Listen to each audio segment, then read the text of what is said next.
and you see images of babies ripped apart, and you go, okay, that is an innocent child. But it's not the discussion. Again, you are falling into Hamas propaganda. But Hamas put the baby there in order for you to talk about this and not about the war. I know, but so don't fall into it. You are killing the next baby. Because why did Hamas put the babies there? Why did Hamas use the people as human shield? It doesn't. It's not about feelings. It's about facts. You are talking about feelings. If you feel, is that what I said? If you feel about the baby, if you really feel, first help Israel to defeat Hamas as fast as you can. But why can't I just as said? No, that's empathy. Empathy. It's not empty words. It's not empty words. Empathy is reality. If you are empathy, and you are using it as part of Hamas propaganda, you are not really empathetic to the children. You are empathetic to Hamas.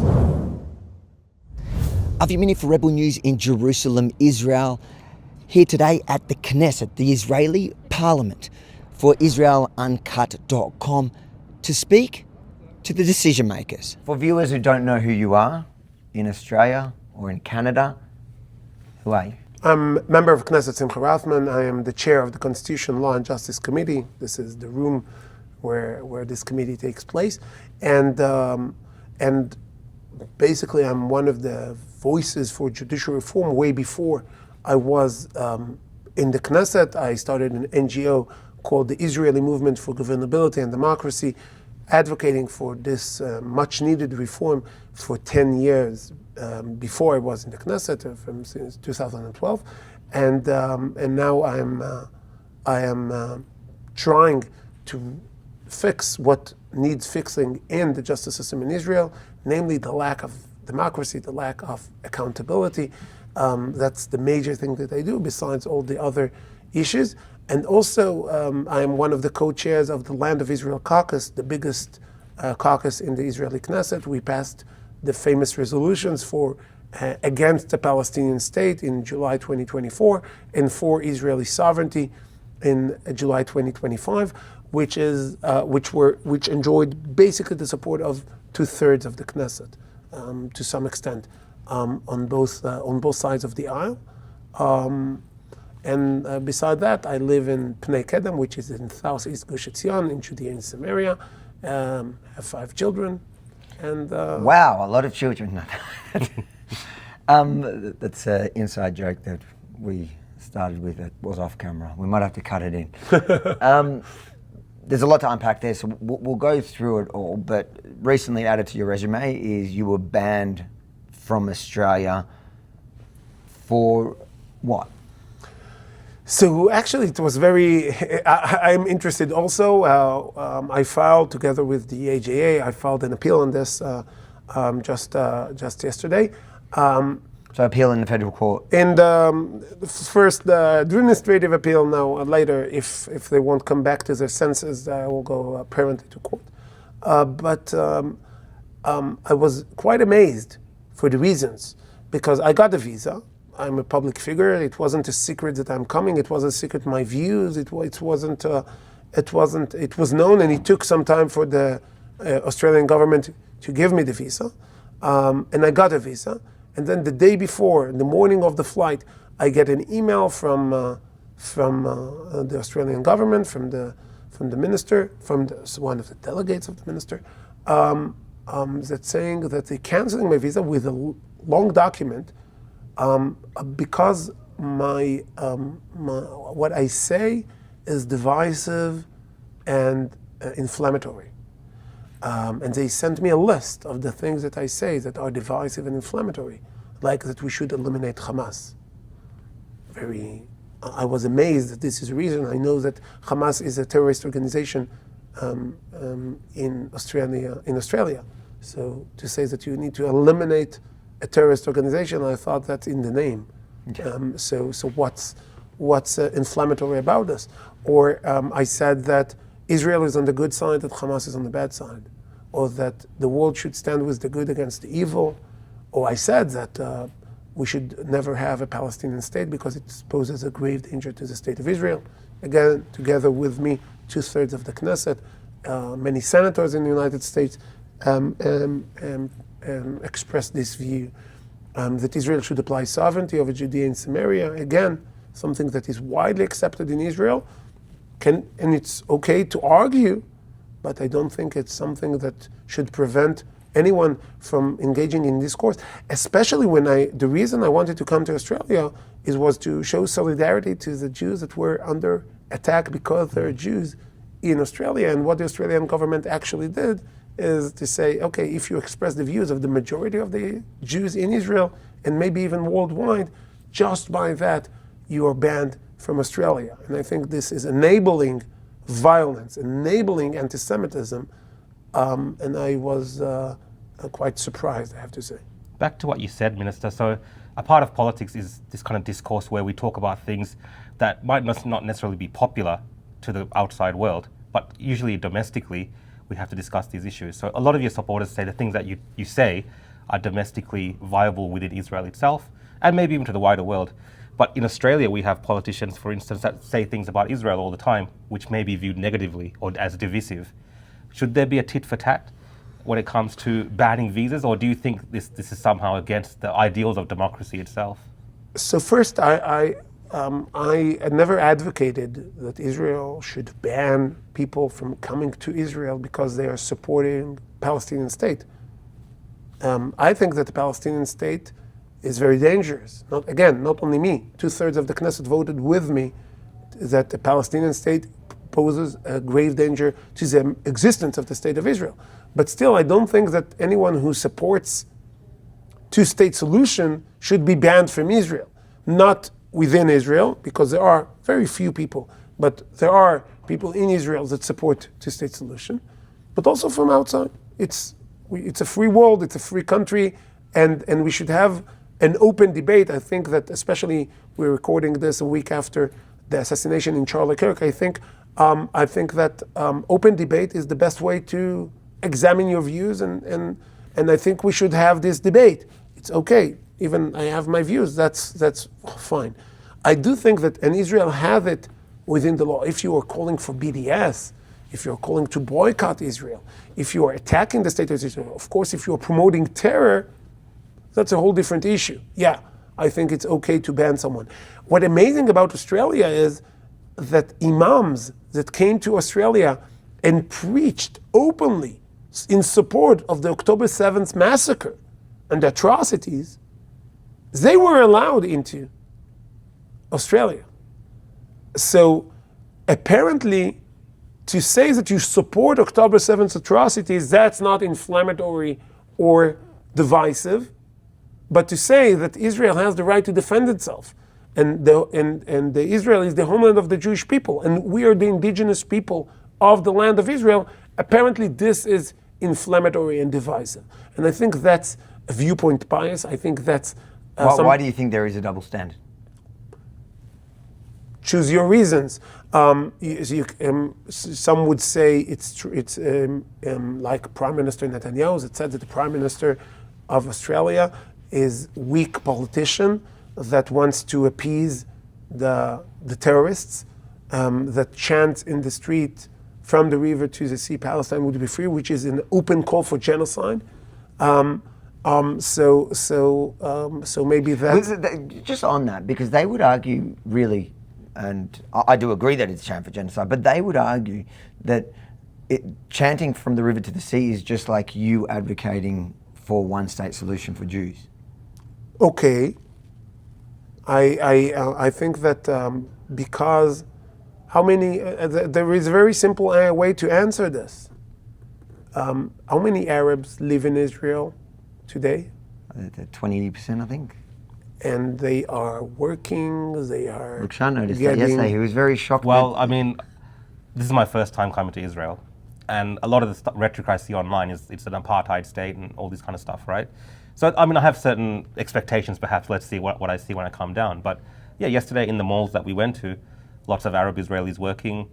They're a part of the community. Working, shopping, everyone's together. Doctors, judges, lawyers, Knesset members. Of course, even when they incite for terror, that's a different problem. They shouldn't be the people that incite for terror, regardless if they're Arab or Jews.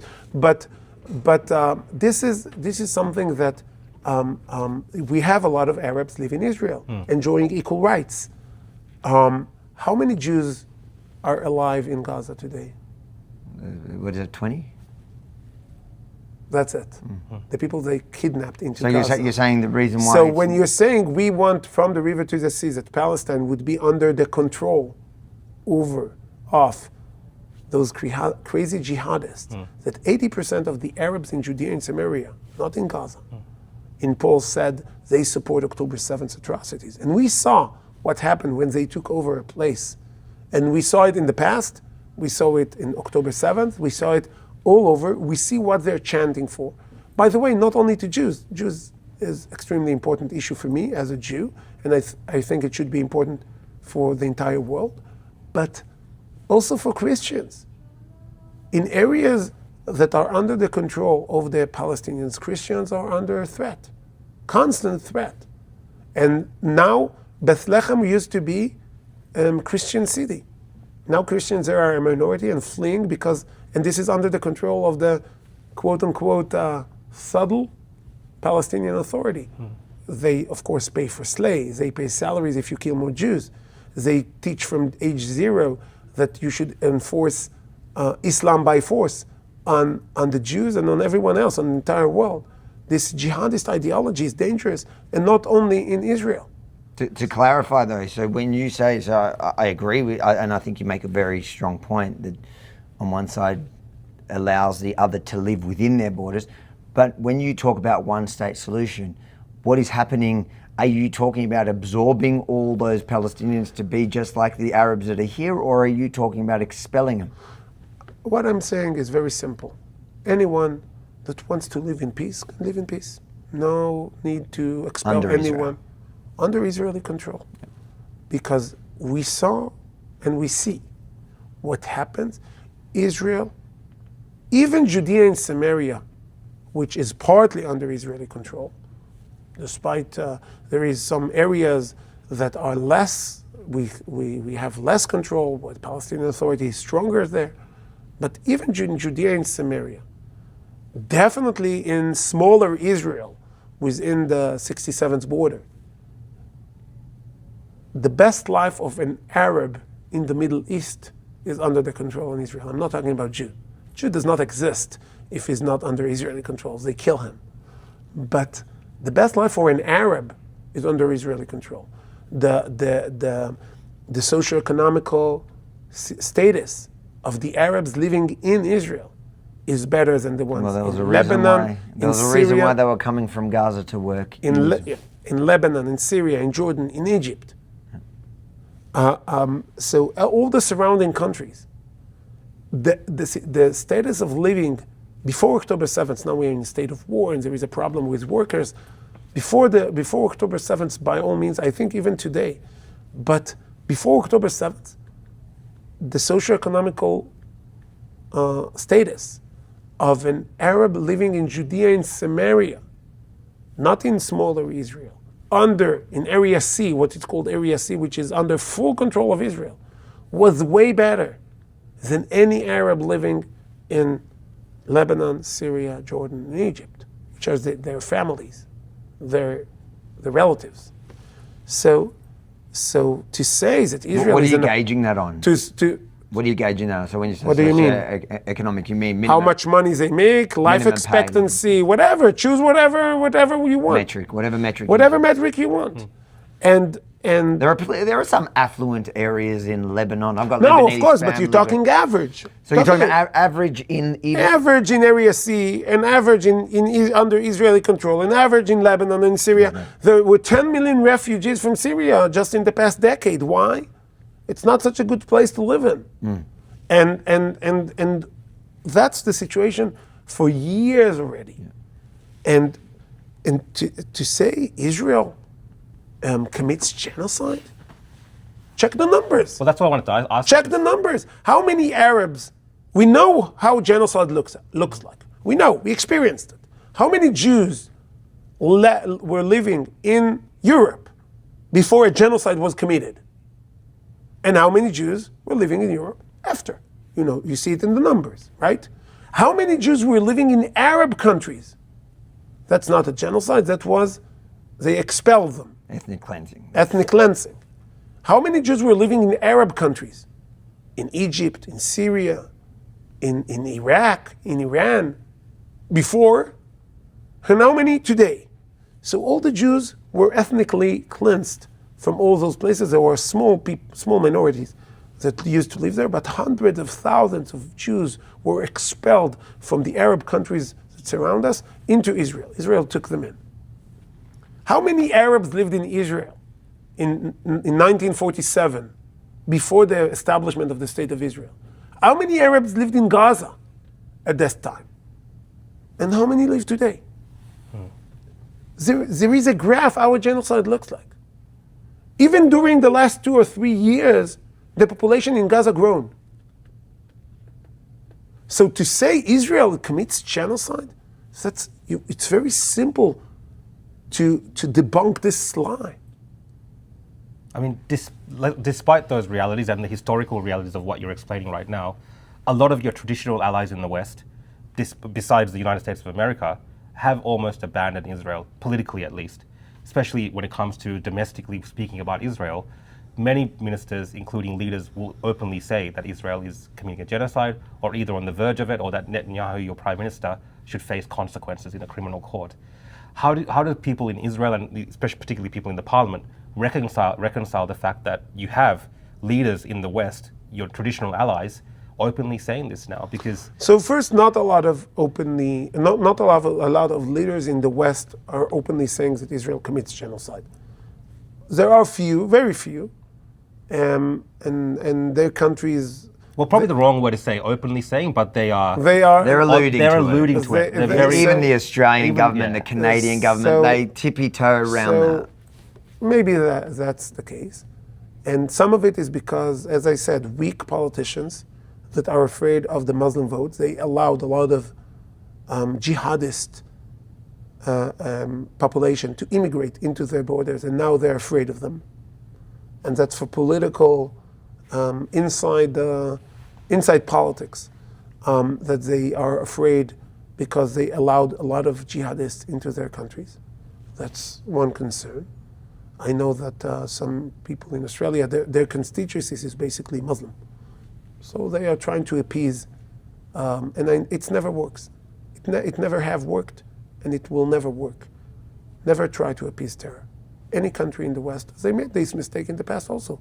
There were leaders in the West who tried to appease Hitler in the past. Weak politicians, you need strong politicians in order to stand in the front of evil and not to try to appease the evil. And sadly, there is lack of leadership in the world that people look at, as I said, the numbers cannot lie, okay? How many Arabs lived in Gaza before and after? If you are talking about genocide in Gaza, you need to answer to reality. If you don't answer to reality, you're answering to the lies of inner politics that you are afraid to deal with, and you think that if you sacrifice Israel or sacrifice the Jews, they will take it and leave you alone. And that's not the case, because the West is next. If you will appease jihadists, you will get more jihad, not less. And there was a big demonstration in London. I think the public is late to understand that in many countries, but they're starting to understand that appeasing jihadists will not give you any benefit. So you sound, in this conversation, very reasonable. I think the average Aussie, the message would mostly resonate. They might feel, inadequate. Why am I not crazy? Huh? but I guess in the conversation over the last 2 years, many commentators in the media and political figures have nitpicked certain things said, maybe not necessarily by you, because I did look up what they reportedly banned you for, and I couldn't find something so radical. But your party leader, they quote him often, and also another one, Ben Gvir. So what's called in the Western media, and maybe even here, as the more extreme right within Israel who make up part of the coalition. So I guess is the rhetoric that comes from Smotrich or Ben Gvir that is used by detractors to paint Israel in a certain way. Do you think any of that is fair? And is the rhetoric genuine? Like, is some of the rhetoric just playing to a domestic audience and getting taken out of? So first, I don't like to comment on other politicians, even people within my party, because I don't think it's fair. It's not fair for them. It's not fair for the conversation, because both of those people you mentioned, my party leader Bezalel Smotrich and Ben Gvir, they don't speak in English. So any quote you read by them is first translated, and usually by someone who is not their political ally, first. And the second, it's out of context. It's out of context. Just by the fact that it's not in English. It's in Hebrew. Sure, but yeah, they'll counter that argument with, well, you're taking Hamas's statements out of context because they don't speak English. So first, some of them say in English. Yeah. You don't need to look for say in English, but also very clear statement, and it's good that you made this example, because as I said, if Australian government would say, listen, we want to keep our distance. You have your fights in the Middle East, Jews, Arabs, Israelis, Gazans, Hamas. Keep us out of it. We are on the other side of the world. We don't want it. Don't bring your mess up here. By the way, that was one of the quotes of the ministers. Oh, leave it. Check it on the doorstep. Okay, we don't want it here. I would say, okay. I think that when there is a battle between good and evil, I think the good thing is to side on the side of good. But if you decide to be neutral, okay, I understand this position. I disagree with, but I understand and respect this position. Not everyone has to make every fight around the world. I am not interfering in the fight between Thailand and Cambodia. I don't understand anything about it. I don't know who is right, who is wrong. Okay, it makes sense that not everyone should import the fights from all over the world to put in here or in Australia. But they do it. They don't ban people who support Hamas. Hamas, it's not a question of what one of the leaders of Hamas said and what is the exact interpretation. They actually went with GoPro and took videos of them slaughtering children. So what are we talking about? You're trying to be neutral, but you allow the people who support Hamas to openly speak, to openly incite for terror, to come from outside of Australia. Australia has banned, like I do agree that they do let those people that you're saying, but they have banned a few jihadi radical speakers. There's a few before. Not from the not Muslims. I think there's been a couple, but we have a problem in Australia where there are radicalized domestic. And also radicalized domestics, but also allowed from the outside. So again, it's not neutral. But I'm not even talking about what they're banning. I'm talking about the conversation. So now, again, a lot of the things are out of context. But also, in time of war, I think that when Britain was at war with Germany, when the US was at war in Vietnam, or with Japan, or any other war, or now with Venezuela, see the rhetoric in a time of war. If you judge it and say, how can you say to attack Venezuela? Yes. So you know, if you're in a war on drugs, like President Trump now, so you're talking about attacking Venezuela. It's not, no one will ban, not even Trump, but not even on the other side. And if people will say a different kind of attacks, see the rhetoric. Did anyone ban Zelensky because what he said about the Russians? You're in a war, so leaders talk about what they will do to the other side because you're in a time of war. I'm not talking, I think you misunderstand. I'm not talking about the banning. I'm talking about just generally about the conversation in this war. I understand. Yeah. I understand. So I'm saying there might be some harsh rhetorics, by the way, not so harsh. There is not a single person in Israel that I know of, definitely not in leadership, definitely not the people you mentioned, that said you should kill all the Arabs. There is not a single person like this. There are many leaders of Hamas saying should kill all the Jews. It's even in the charter of Hamas. You should the day of. Apparently they updated it. They did not update it. It's in the charter saying the end final of day will come The where end of the days Jew will will not be come behind the until room. the Jew will hide behind the It's a stone. hadith. It's a hadith. It's a hadith, and they quote it in their charter. Is it still today? I thought they updated that one. Doesn't it matter? No, I laugh They because acted on it. I only They laugh because when I'm in acted the on it. street, I'm often the counter argument to me from generally leftists in They Australia. acted on it. It's not a question agree. what is even written. I agree. They acted that way. They were looking for Jews in everywhere Yeah. in the Nova Festival. I agree. And hunt them down. I agree. Because they're Jews. I think what I'm saying There is I is think no it's crazy that it was there. Why would it be there? There is no equivalence to this kind, not to kill all Arabs. Yeah. Yeah. So why do they hold? Why do they So hold Israel? it's double standards. Yeah, that's what I was going to say. It's double standards, which is part of what defines anti-Semitism, according to the international working definition of anti-Semitism. If you apply double standards to Jews onto the Jewish state, you're anti-Semite. You are basically saying that Jews should be judged differently because they're Jews. You don't apply the same standard, not doing it, and no one applies the same standard to Israel.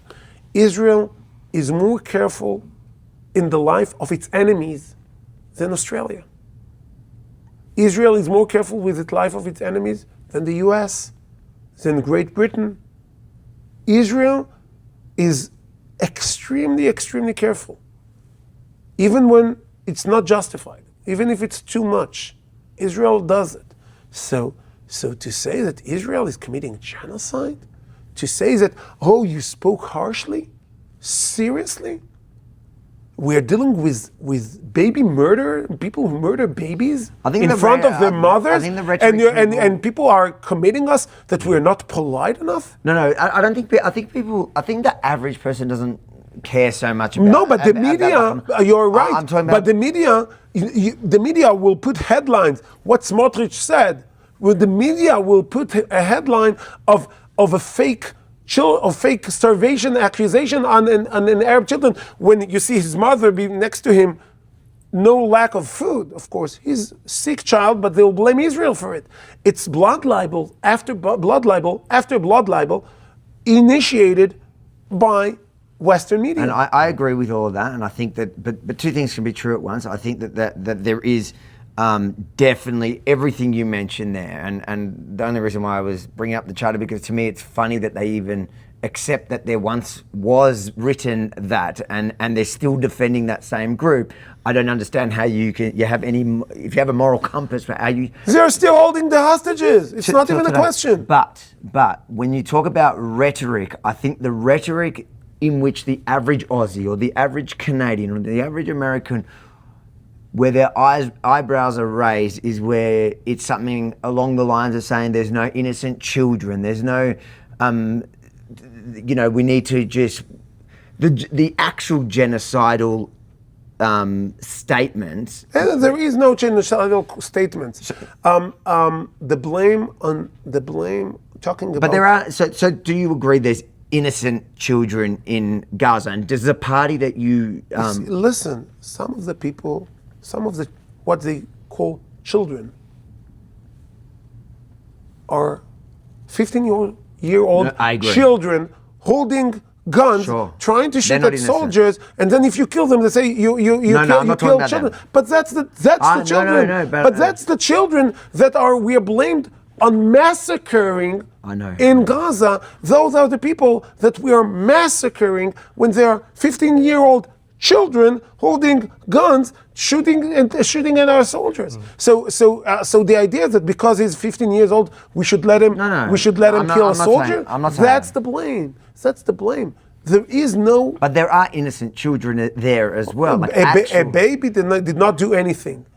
But again, also, if Hamas is putting terror tunnels or weapons under a civilian house, that house is legitimate target I agree. in international law. Yeah. And if there are children in there, it's terrible.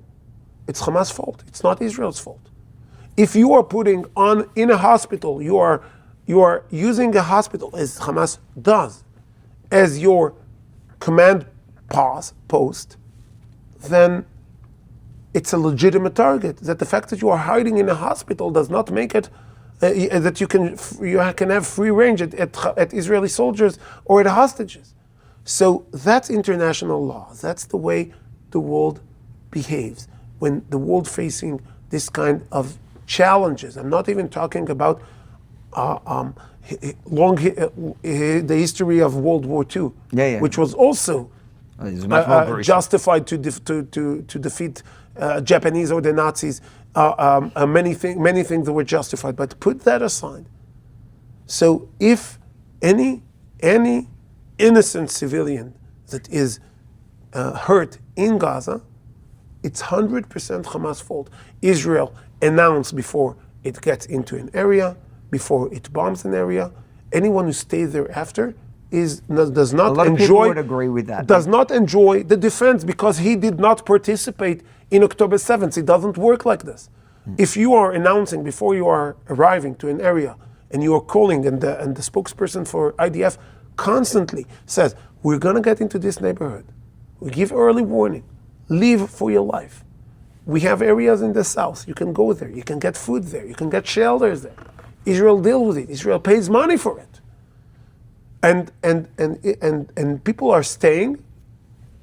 What can you do? Will you allow Hamas to survive and plan the next attack of October 7th because they're using children as human shields? That's not how international law works. That's not how reason works. That's not any other country in the world reacted in similar situations, which are very rare. And I don't think Israel has any reason to apologize. But they still no, they don't have to apologize. But they can. So when you say in an area where Israel gave enough warning, anyone who stays there cannot be declared innocent for the purpose of war. That's a valid argument in international law. That's a valid argument. It's not something that it's not call for genocide. If you would say, kill all the Arabs, that would be a call for genocide. If you would say, slaughter all the children, like Hamas said on October 7th, that was a call for genocide. To say, after you gave enough warning, anyone who stayed there, we're not responsible for his life, and if he's dead, it's Hamas' fault. That's not genocide. That's war. But I agree with that. That's the way Israel behaves. That's the way Israel declares. That's the way Israel act. I don't understand in what way people have the nerve to blame Israel on anything else. They're not blaming. The people we're talking, the viewers that we have, the conservatives that are sympathetic to Israel, they're not. They agree with all that again, but they question when somebody says there is no innocence in Gaza. It's true that they use a lot of child soldiers, and So is a child soldier innocent? Absolutely not. Okay. They agree on that. If a child threatens the life of Israeli soldiers, he is not innocent. Same in Australia. If a child comes and stabs a police officer, so that's it. But there are children that are not. But it's not a theoretical conversation. It's a conversation how you conduct a war. It's not a theoretical. The main problem on the criticism on Israel is that the people who criticize Israel do not understand. It's not an interesting rhetoric conversation, theoretical conversation. If you say that it's legitimate for Hamas to hide behind children, you're actually aiding and abetting Hamas in the murder of children. It's not, okay, I'm just trying to What if you say Hamas? That is wrong, and what does it mean Hamas? Who is Hamas? Who is Hamas in Gaza? Who is Hamas? The terrorist organization. People who hold the card? No, people who supported it? People who voted for it? Hamas is the elected government of Gaza. It's not.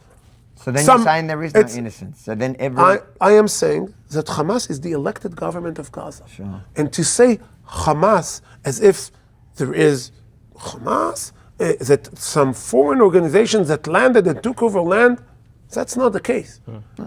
80, as I said, in Judea and Samaria, 80% of the population supported Hamas atrocities. Some of them are actively participating in terror against Israel in Gaza. Some of them support it, some of them hiding it, some of them are staying in order to serve as Hamas human shields. To say that Israel, like to check who holds the card for Hamas, and it's only them that are the enemy. It's an enemy. It's an enemy, and during a war, an all-out war, that this enemy, and I have to tell you, in October 7th atrocities, even quote unquote civilians participated. Even children. We saw the footage. Even children. We saw the footage. So are those children? But they're not innocent. They're not the innocent are children. those children No. innocent? No, but So show me the innocent child. But I Show think- me. Show me the innocent child that you are talking about. If he is moved to the south, he went away with his family from the area of war. He's not posing any threat. Of course he's innocent. No one talks about it. But if they're using children to attack, or to watch where the soldiers are, and use The child himself. So the child that's being used as a human shield. He himself, but it's not a. It's he not may a be fair theoretic- game. No, but no, it's not a he may- theoretical conversation. But I'm not arguing. I'm not arguing that whether you can kill him or not. I'm arguing. So whether what you're he's saying? innocent. So what you're saying should? So Can we be you said. sympathetic to the child? So just a second. So you said he's innocent, but we are allowed to kill him. So what you're saying is that Israel, and not in only Israel, are allowed to kill innocent children. You are. Is that what you said? Yeah, Okay. So I your agree. position is that Israel is allowed to kill innocent children. Every army is. So most people do not make this distinction. That's what I say. It's not a theoretical conversation. When most people that are not expert of international law and the rules of engagement and all those, if you say there are innocent children there, the outcome they make in their mind is, okay, so Israel is wrong in being there. Israel is wrong in Israel that's the is wrong in distortion of the committing the war. It's a conversation. distortion of the conversation. That's why the fact that people are so eager to talk about the innocent children, which many of the children, as we said, are actively participating in the war.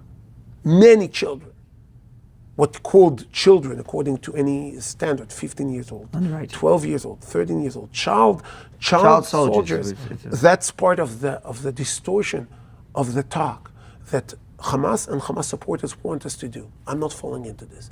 If you want to say Israel should kill innocent children, if you want to say this sentence, go ahead and say it. I won't give Hamas this present. Sorry. I'm saying that Israel need to eliminate Hamas, and any person who is not directly involved in the war that is hurt in Gaza, it's the 100% fault of Hamas. That's But- my statement. You know, the West wants Israel to show restraint. That's my interpretation. The West wants Israel to show restraint when it comes to this because they see them as the overwhelming force with overwhelming power in this conflict. So what you're saying to me, I interpret that as almost anything goes on the battlefield when it comes to Gaza. I'm saying that Israel does not only keep international law, takes way more restraint than needed according to international law compared to any other country in the world. So that's what I say. And anyone who wants to restrain Israel even more is using double standards. And as I said, double standards against the Jewish state is anti-Semitism. That's what I say. But you- Israel should not be restrained more than any other country. I agree with that. And but can't you be Israel more- should not be restrained.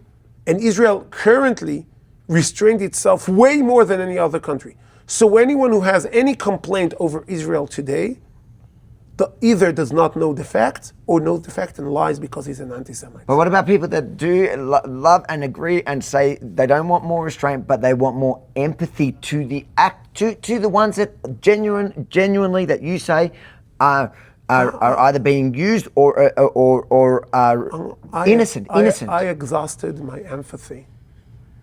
Do you see how that affects the world? Just a though? second. I exhausted my empathy to the people who were slaughtered by Hamas, to the hostages.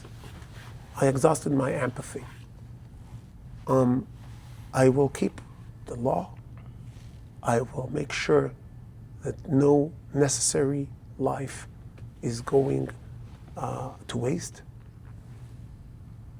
But the people who are criticizing Israel on empathy, That's again the double standards. I want them to show who is giving emphasis to his enemy in any other country in the world. Show me the empathy that Ukraine shows to Russia. Show me the emphasis that Russia shows to Ukraine. Show me the emphasis that the US shows to Venezuela, okay? Show me the empathy that Australia shows to you know what? Israel shows more empathy to the enemies than Australians show to indigenous people. I don't need lecture for anyone about empathy. And the people who are so eager for empathy, where were their empathy when children were slaughtered? Where was the empathy of the world when women were raped? Where was it? So the guys I'm talking about, they are empathetic very much to the Jewish cause. I probably fall into that boat. That's the thing. I'm probably talking. If you are empathetic to the Gazans, to the Gazans, innocent Gazans. To the innocent Gazans, outside of Israel, there is two things you need to do. One, help Israel to eliminate Hamas as fast as you can. Agree. And the second, if you're really emphasis, if you're not using it as a rhetoric against Israel, if you're really emphatic, I love Israel. I'm not talking about you. But I'm giving you. I think a lot of my viewers probably just share a second. this. I'm not talking about you. I'm talking about anyone who says, I have empathy to the innocent Gazans. If you have empathy to the innocent Gazans, you have to do two things. First, fully support Israel in its effort to eliminate Hamas, because the greatest danger to Gazans is Hamas. So that's first, you have to be 100% with Israel, full scale, enthusiastic. That's if you are. Can you see how it makes it hard for people though when they pretend, people like me who might not be Jewish though, but that have it, you can't help it. You see the images and you see images of babies ripped apart and you go, okay, that is an innocent child. Now I know the baby may have been placed in a place but the baby itself, even but it's not the discussion. Again, you are falling into Hamas propaganda. But Hamas put the baby there in order for you to talk about this and not about the war. I know, but so don't fall into it.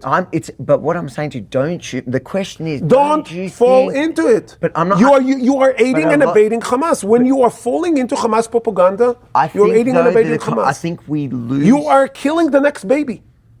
You are killing the next baby. Because why did Hamas put the babies there? Why did Hamas use the people as human shield? It doesn't. It's not about feelings. It's about facts. You are talking about feelings. If you feel, is that what I'm saying? That what I said. If you feel about the baby, if you really feel, first help Israel to defeat Hamas as fast as you can. But why can't No, that's empathy. Empathy, it's not empty words. It's not empty words. Empathy is reality. If you are empathy and you are using it as part of Hamas propaganda, you are not really empathetic to the children. You are empathetic to Hamas.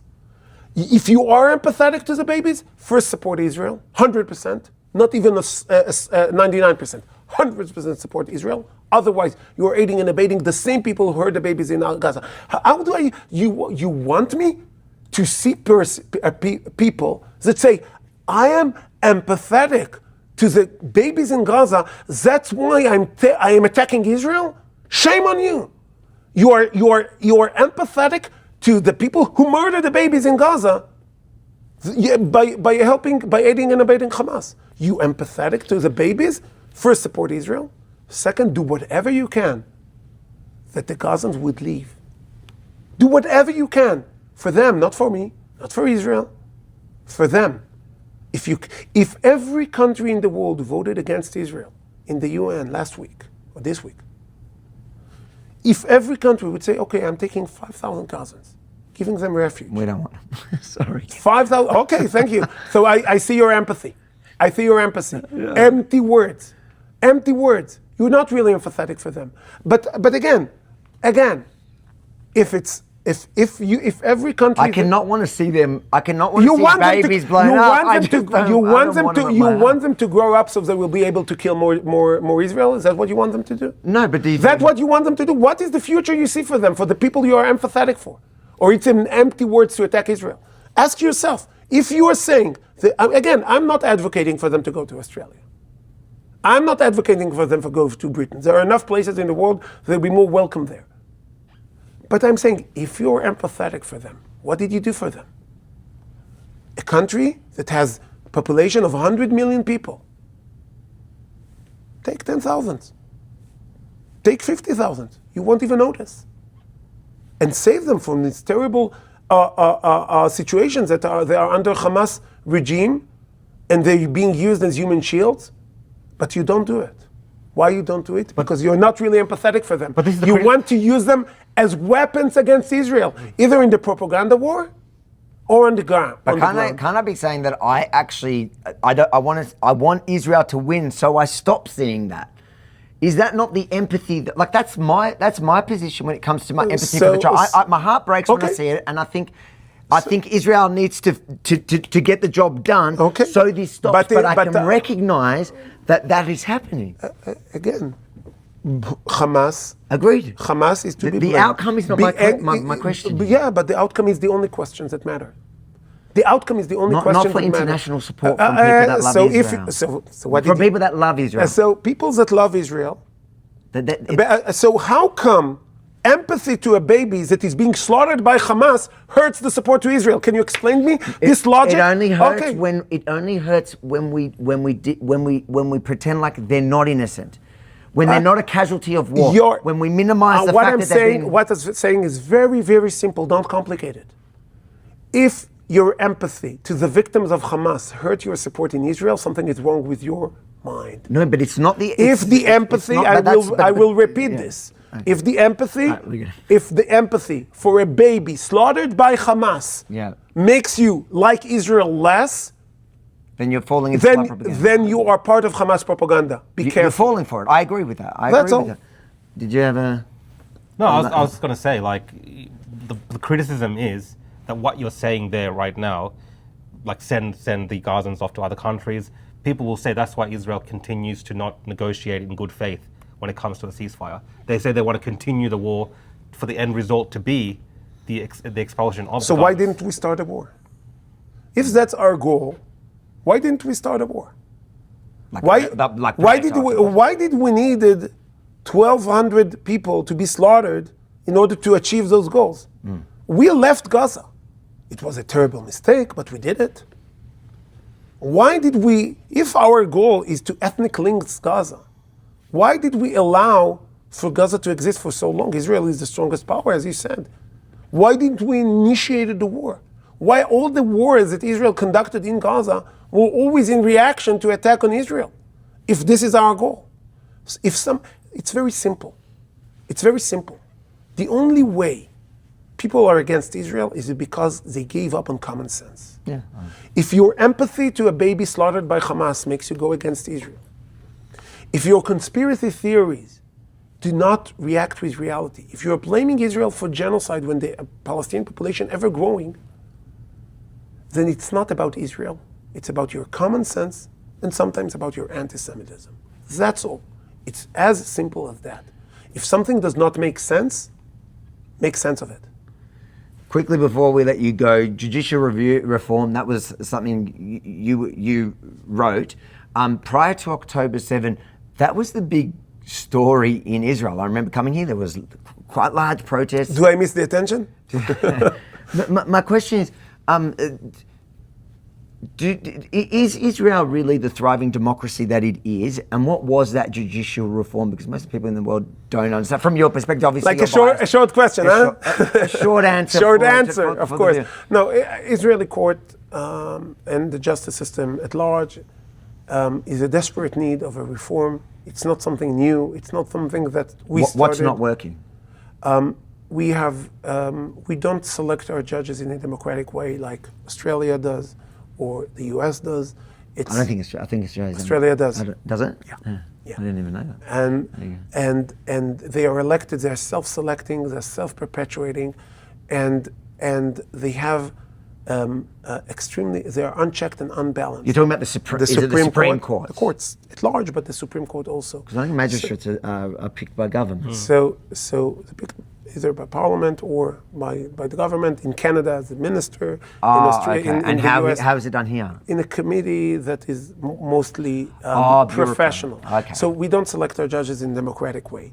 And it wasn't a problem for many, many years because the court did not have the power to cancel laws, like the case in New Zealand or like the case in the UK. The court did not have the power for judicial review over legislation. And you have no because we don't have a constitution. Because we don't have a constitution. So you don't have the power to build on when to cancel legislation. So we had an almighty parliament, like in the UK, like in New Zealand, like in Canada until the 80s. That's the system of government that we had. The court absorbed this power into itself and started interfering in politics, in immigration law, in other issues, and created a big democratic problem because the people were selecting one policy and getting different policy from the court, and there was no recourse, no democratic recourse, because you cannot change, you cannot appoint new judges, like even over the scope of 40 years, you have self-perpetuating court. That's why the vast majority of the people in Israel are in one position, the court in a different political position, and the fight is ever growing. So the reform needed in the way we select our judges, in the power of judicial review, which is unchecked and unbalanced. In Israel, it was a situation that every judge by itself can cancel legislation tomorrow morning because he wants to. No demand for legal standing. Many, many problems in the justice system needed a reform.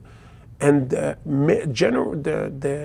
outcry against the reform came from the political powers who lost elections. Some of them were even signed on even harsher reforms when they was in power. They just used judicial reform as an excuse. You have to remember, we had 5 elections in 3 years.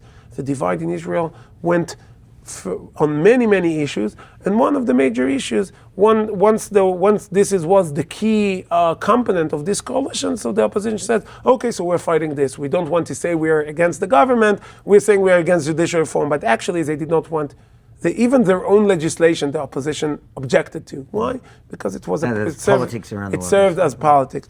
And the need for judicial reform is crucial because we want Israel to be a democratic. We want a strong and independent court that can deal with human rights, as it should, that can deal with civil justice, in the criminal justice, all those issues, and the court today does not serve its purpose because it's busy in fighting on politics. The fact that during a war, see what's happening today, we don't have the head of the Shin Bet of the Israeli Security Agency, which is one of the most important security forces in Israel, is not being appointed. We don't have an appointment now for more than half a year because the court said in the beginning you cannot fire the guy who was in charge during October 7th. The government cannot fire him based on nothing.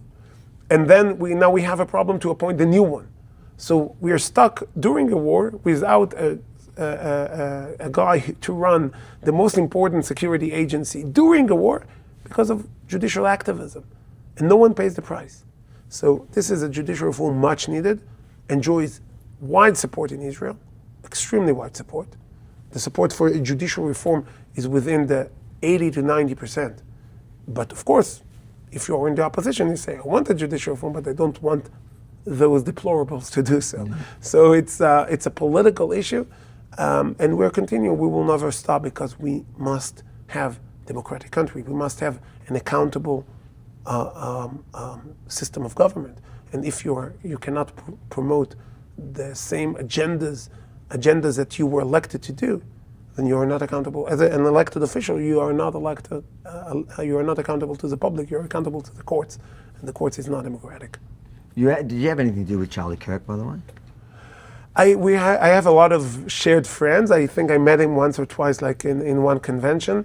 I wasn't a personal friend of him, but I have a lot of mutual friends. And it was terrible. Can I ask you, because you were banned from Australia for things that were perceived as divisive. I don't know what would happen if Charlie Kirk would want to go to Australia, what the Australian government would do. That's a good point. But we'll never know. But now that there was an MP who celebrated Charlie Kirk's killing in Australia. My question would be, just to show. I know you were saying like you wouldn't ban, or what you would that be a reason a fair grounds to ban somebody from entry, in your opinion, out of interest, from coming to Israel, for example? Would you ban somebody who celebrated Charlie Kirk's death? It's not my plan to ban people from being stupid and evil. There are evil people, there are stupid people. In this case, it might be both. I don't know. But I think that anyone who celebrates political murder, the people that support him should think really hard what they have done wrong. That's it. Is it? Thank you for your time, Minister. Thank you. Thank you very much. If you enjoyed this interview, make sure to like, comment and share it far and wide. Then, if you support our mission here on the ground in Israel, head to israeluncut.com and please consider chipping in a couple of bucks to help us cover the enormous costs of getting here, but even furthermore now since we lost our luggage. And yes, we've had to purchase new clothes and toiletries, but even more so some equipment that won't be covered by insurance. So we need your help, israeluncut.com.